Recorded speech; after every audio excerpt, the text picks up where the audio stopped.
Hey, Clemson family, a lot of fans have wanted to see the Tigers get the ball into the tight ends' hands more in recent years. I see a hand raised for that idea. We'll I'm talk. raising my hand, yes. There you go. We'll talk about Jake Briningstool and the rest of the room in this episode previewing the 2024 season. I'm Daniel Shirley. We'll also talk about Louisville, a team on Clemson's schedule this year. We didn't see Louisville last year on Clemson's schedule, so it'd be great to get Louisville back on the schedule and see what we can expect from the Cardinals this season. They are viewed as a team on the rise. I would rather they not be on the rise and those tight ends instead be the group on the rise in college football this year. I'm Bill Zimmerman. Welcome to the Reign Supreme All White Podcast once again. Thank you all for finding us on every episode that you do. YouTube.com/Clemson Kickoff, the best place to find us, and comment, chime in. What do you think? How is Jake Briningstool going to be a better player this year? What's it going to take for that to happen and for the other guys in the room to advance their cause?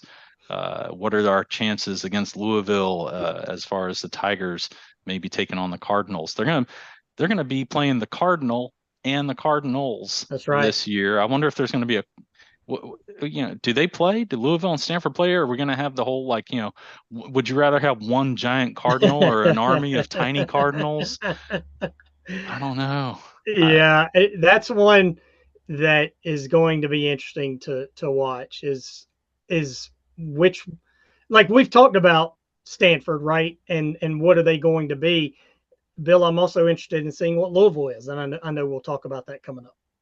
Yep. Also, catch us on social media. If there are some commits out there coming along, we will make sure that we get that word to you.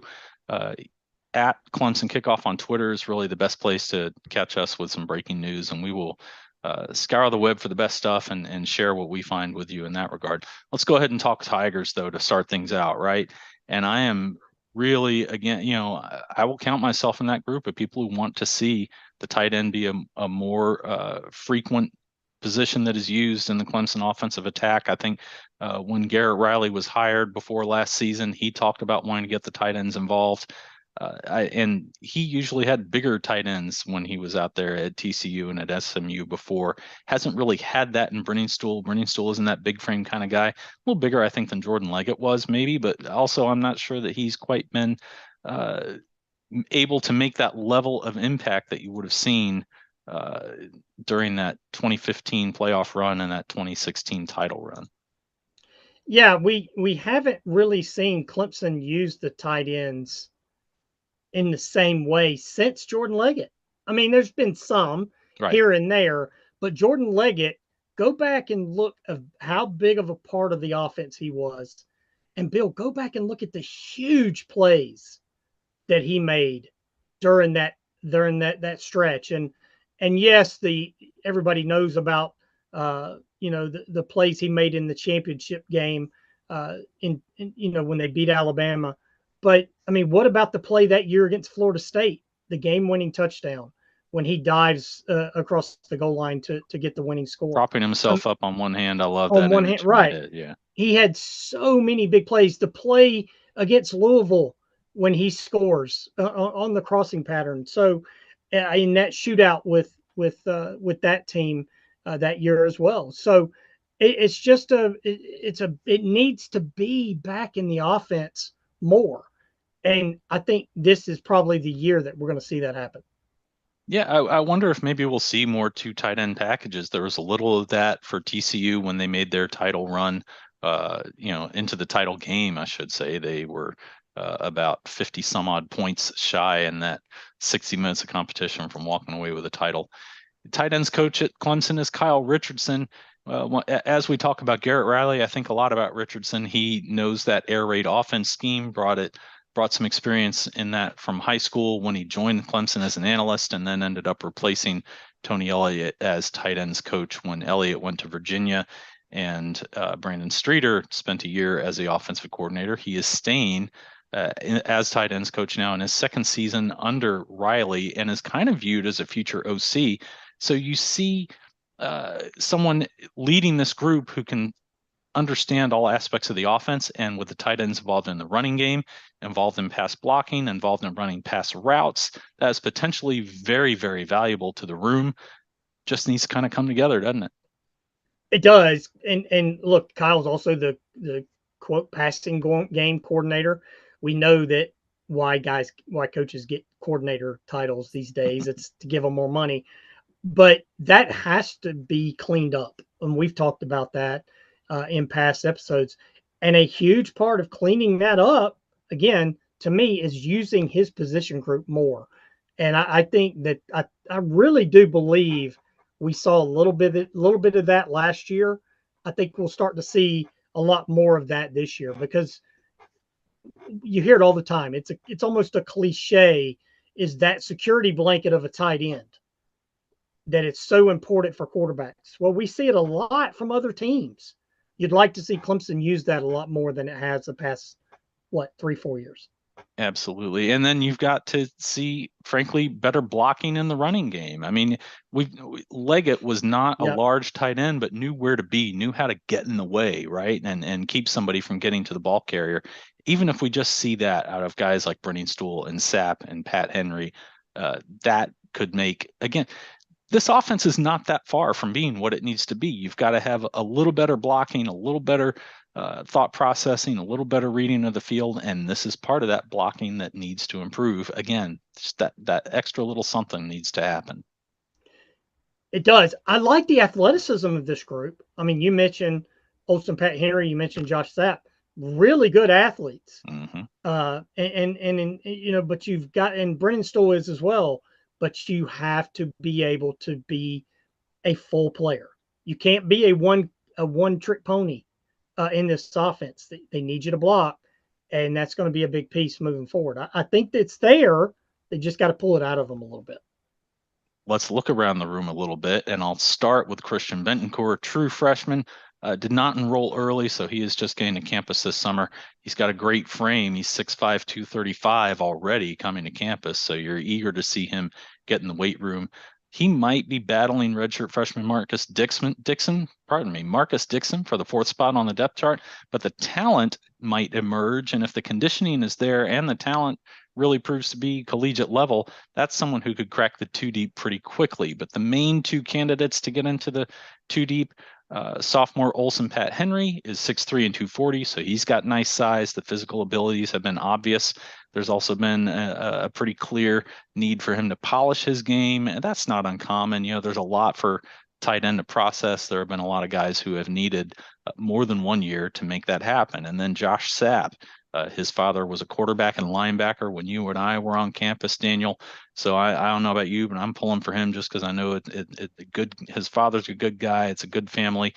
Sapp checks in at 6'1", 235, so a little bit shorter than Pat Henry and Bentoncourt and the rest of the room. I just think he's been more effective somehow when he's been on the field. There's a certain energy to him and a certain ability to execute that maybe we haven't seen from the other reserves out there, in departed Sage Ennis included. Yeah, and we saw Josh had a pretty good game in the bowl game. He flashed a couple of times, a couple of touchdowns here and there. Just looking for more consistency, I think, is the big word for both of those guys to help elevate this room. Yep.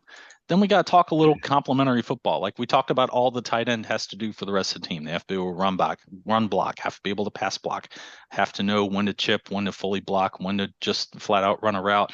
But in return, they really, I believe, the last couple of years have needed some better throwing lanes opening up. And the offensive line has to give that quarterback, whoever's in the backfield, the vision to see these tight ends breaking. And sometimes, it's a matter of, I remember one play in particular with DJ Uyunglele, where he just let it fly a little too soon. Couldn't really see. I think it was Davis Allen on that particular play. I'm not sure. And you could see Dabo talking on the sideline when he came off the field, like, just wait a little more, and then throw that ball, and you're going to see him. And there just so happened there was an end zone replay on that where you could see, yeah, it was just, boy, another split second holding onto the ball before releasing it. There would have been a much clearer line of sight to the tight end, a much clearer path to deliver the ball. The offensive line definitely needs to make that happen. And then really a stronger running game is going to help tight ends too, because if everyone's crashing down on the runner, you can do a little play action. The tight end can sell it with maybe a chip. He's lined in tight, puts a quick shoulder pad in a guy, and then releases, and you can get an easy hit that way to move the chains, get down the field. Well, we know that that none of these positions that we've broken down or talked about can do this by themselves, right? Quarterback needs receivers. Receivers need the offensive line to block for the quarterback. The running game needs the offensive line block. That's here as well. The tight ends need more efficiency and awareness from the quarterback. They need the offensive line to do their job, and they need there to be a stronger running game. I think the running game is probably the easiest part for Clemson to improve on because it has been pretty good the past couple of years, the past few years. But it needs these tight ends need those other three parts to work in unison. And that is going to be a big part of how good these tight ends can be coming up in 2024. How good can a tight end be? Jake Briningstool has a chance to be one of the best in a long time. I mean, never mind Leggett, he has a chance perhaps to eclipse him and battle Dwayne Allen for one of the best tight ends in recent Clemson history. He's 6'6". He's got the best height in the room, 230, possibly the lightest weight in the room or close to it. Last year, he had 50 catches for 498 yards and 5 TDs, but I think he was really expected to emerge after the departure of Davis Allen, and you just didn't see that happen. Briningstool had 4 TDs when he was teammates with Allen and only added 1 the year that it was kind of his job to himself. So again, that's just sort of emblematic of wanting to see him be able to take that next step forward. And again, that the rest of the offense has to deliver as well, and that includes quarterback Cade Klubnik. Oh, it does. I mean, and look, Jake's got to get open, but Cade's got to find him too. And we talk about we're not in the room, we're not studying film. We watch a lot of games. I don't study film though, but how many times was Jake open and Cade didn't see him? Yeah. Or how many times was he open and Jake didn't have time to see him? Because we know that's been a big piece of what has been going wrong with Clemson's offense the past couple of years. So Jake is a big piece, especially in the red zone. You've got to take advantage of it and use it. Yeah, and this really can be, I think, the X factor for the offense. There's a lot to ask. You don't have to be perfect in every regard, but you and I kind of did this as a position ranking series. We've been counting down toward the strongest ones. This is the 4th best group on the team, as you and I kind of tallied our 2 votes against each other, and the best room on offense. So this really has, especially if they run 2 tight ends more, but even if they're only running 1, there are so many ways that the tight ends can contribute, and you really want to see it show up on the stat sheet after they put in all that hard work and give Klubnik that ability to have a more balanced attack when he is delivering the ball.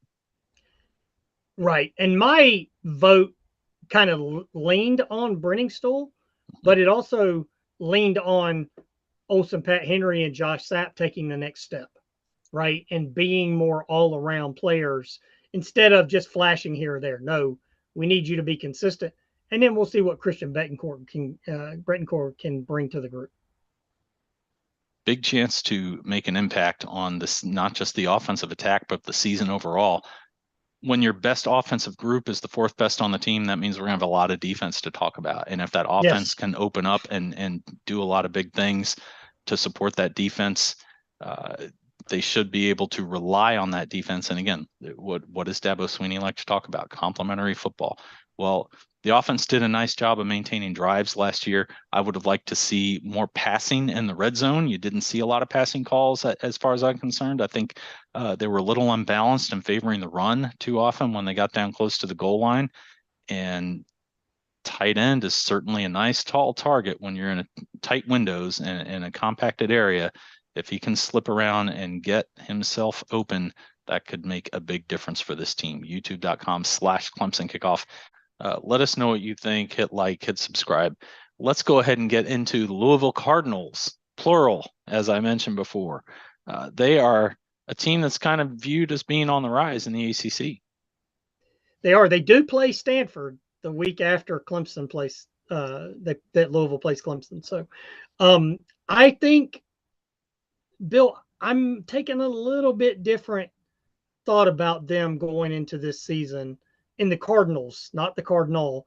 I think they're going to take a little bit of a step back, right? First year, everything went their way. They had a great year. They go to the ACC championship game for the first time, had never been to the ACC championship game. But I just feel like this year, they'll have a good year. I just don't see them winning 10 games a year again. I don't see them, people seem to think, oh, well, they won 10 last year. They're going to take the next step and win 11 or 12. I don't see that for sure. I just feel like maybe they win 8, 9 games with a little bit tougher schedule.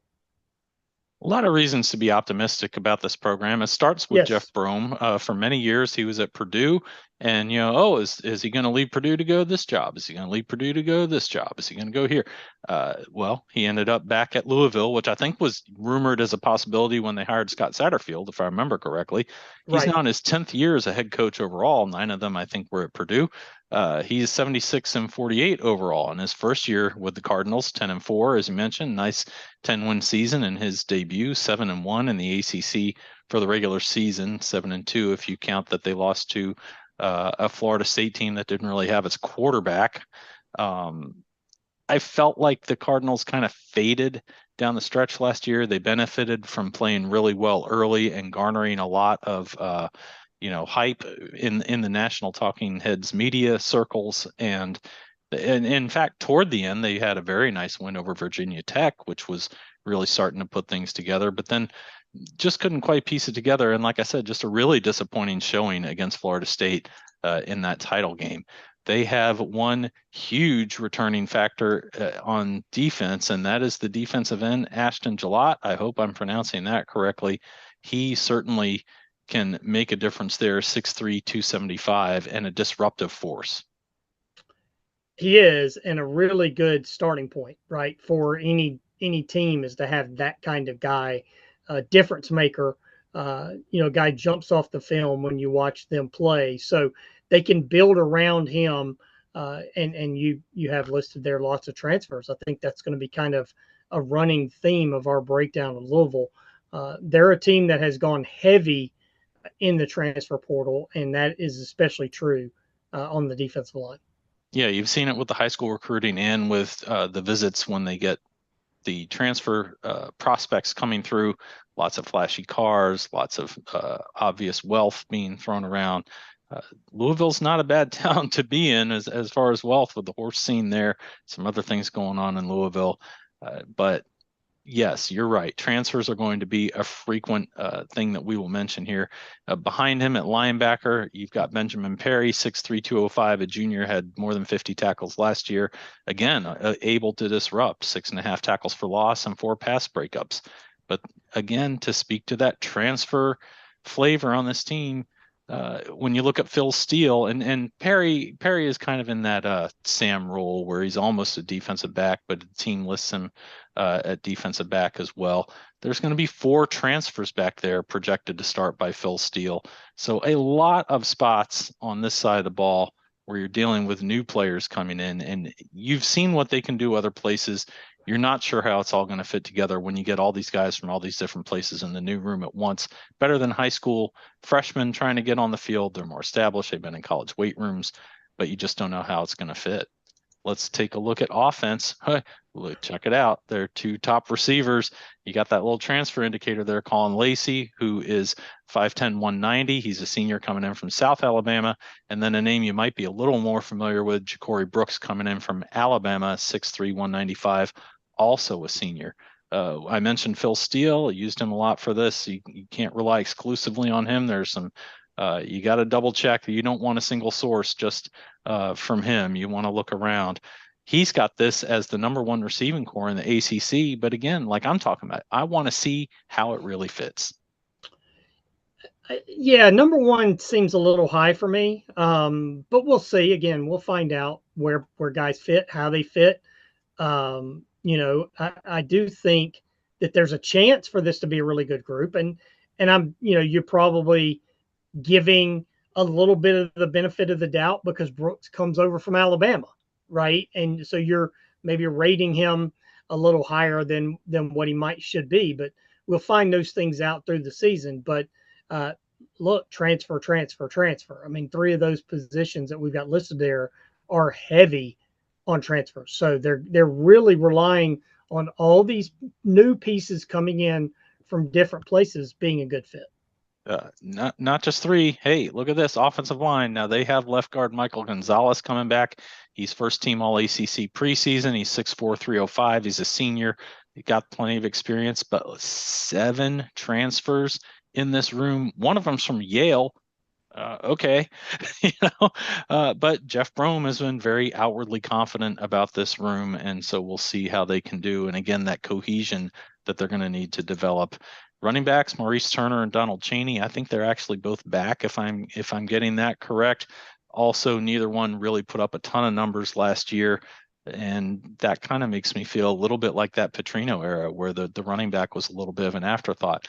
Let's throw in one more transfer. You guessed it, and that's the quarterback, Tyler Schuff. He is coming in from Texas Tech. He also had previously been in Oregon, so this is not his first move. He's got a little experience, I guess you could say, adapting to a new place. He's 6'5", 225. He's a grad student, and in 13 starts in 3 years at Texas Tech, 2,900 yards passing, 20 TDs, 11 interceptions. It's got to fit. It's got to be figured out. And Brom is something of a quarterback whisperer, quarterback guru, whatever you want to label, kind of cliche you want to put on that.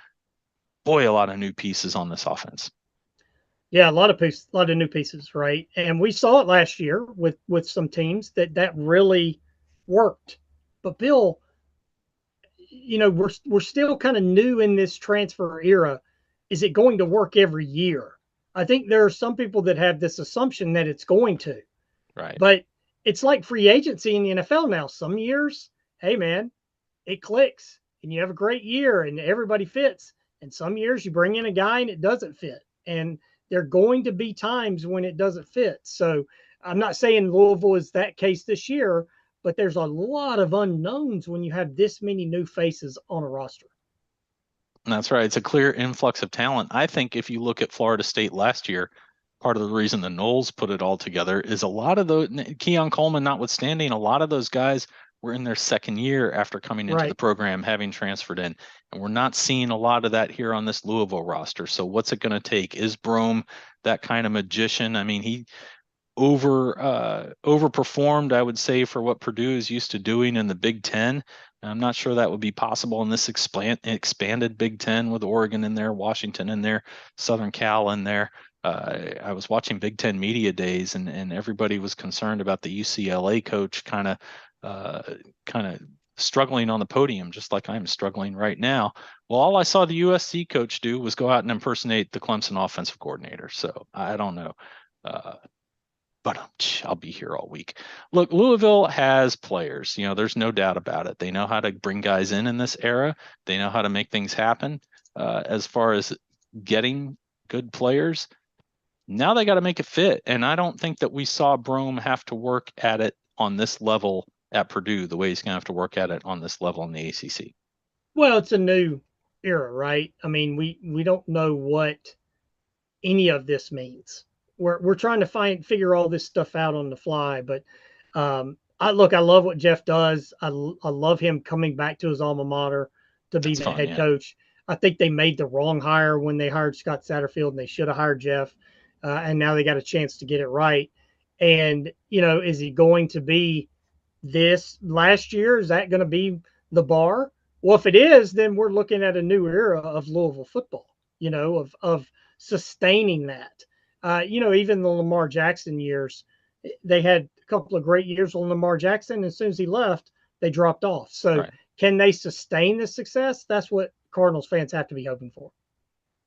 And we'll see how it goes. This will be later in the year, this matchup. And so we'll know more about what Louisville is really doing by the time this game comes up on the schedule. And we'll be able to talk about it in a little more detail at that point.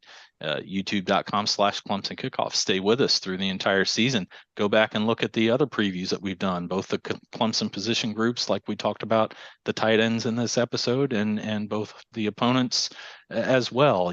Week to week to week, we're running through the whole schedule and looking at Clemson previewing the team during the preseason on both fronts. So youtube.com/Clemson Kickoff. Make sure you subscribe. Come on over to ClemsonKickoff.com. I think I've got both our net providers finally playing nice with each other. I feel pretty good about referring you there again. And you can also get email signups. If you don't like having the YouTube notifications on your phone or your other devices, we can let you know with a quick email every time we post something important. So we will keep you posted. In our next episode, we'll get into Virginia Tech. There's a little bit of a transfer flavor there as well, but a little more, like we said, a lot of those guys came in last year. So a little more experience in that system, on that campus with that coach. We'll take a look at those guys, and we will finally get into the 3 remaining position groups to preview for the year. And the next one up is a loaded position. I can't believe it's not number 1, but we'll talk about the reasons why it wasn't. So check back with us until that next episode, and maybe news will break before we get to that one, but we will keep you posted. I'm Bill Zimmerman. I'm Daniel Shirley. Go Tigers.